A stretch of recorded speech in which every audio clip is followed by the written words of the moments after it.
I want to share a little bit about the spiritual journey or the awakening journey. When we first begin, there's so much excitement. We have an insatiable appetite to learn more, to experience more. And that's because we are awakening. We're touching down into an aspect of us that's been asleep for a very long time.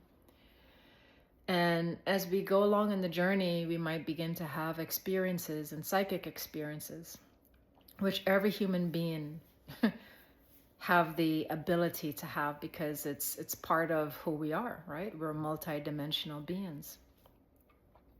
But today I really want to focus on talking about the traps, the spiritual traps that exist.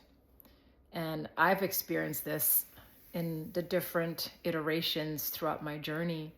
And where I find myself now is in a place of questioning everything. And the questions are really good because it means that there's another layer of shedding that's happening. And it doesn't feel good because you're questioning who you are again, what you're here to do, what's the next direction. And that state is the shedding of certainty. And it's so uncomfortable because the ego desires certainty. And as we go through this path of awakening, certainty is one of the things that will drop away eventually. And so it's really important to be so present with the whole spectrum of the journey and not to judge yourself through it, because we are releasing layers upon layers of stuckness, of stuck energy. This lifetime, maybe what we came in with from a lifetime before. And so the experiences, the healing experiences that we'll go through, we'll go from feeling and having a sense of being a victim to moving out of victimhood into a state of, oh, there's no one to blame. And I have to take radical responsibility for my life and what I'm experiencing currently. And so we find that we will experience these polarities throughout the whole spiritual journey. And those polarities are giving us an opportunity to really, truly feel. To feel what it's like to be in this human body, to be in this human experience. And oftentimes when we are on this spiritual journey, we want to bypass that.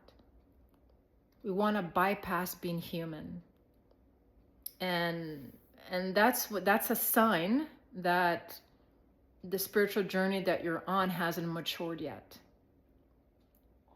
Right? You're still in that infancy stage of it. It hasn't matured yet. And so when we're able to sit and come back into this medium, this avatar, and to fully allow the experience of being human, this finiteness, but also realizing that you're also infinite. So we walk both worlds. We walk the path of knowing that we are divine and eternal and infinite. And we're also walking the path that I'm so very human and finite.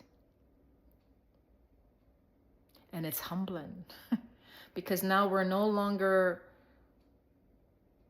it's no longer about look at me and look at how high my consciousness level is compared to where someone else might be. We stop comparing. It's no longer about being special, being liked. It's no longer about seeking validation.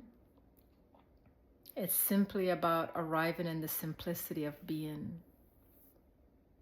So I just wanted to share that because as I go through my own journey and as I come into these realizations for myself, I know many other people may struggle with that because the journey is, it's a meandering journey and it goes up and down, up and down, up and down.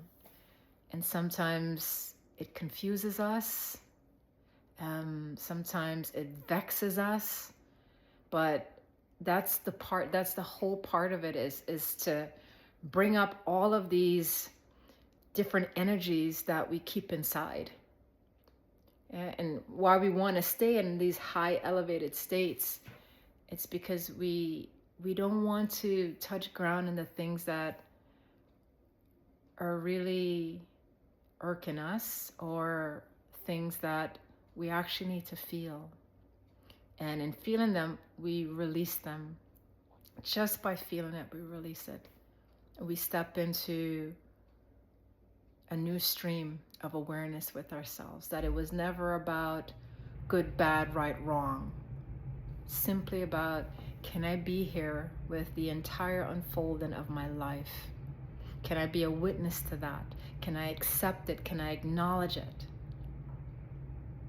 Can I say yes to this divine human experience that I am living, because I came into a body for a purpose?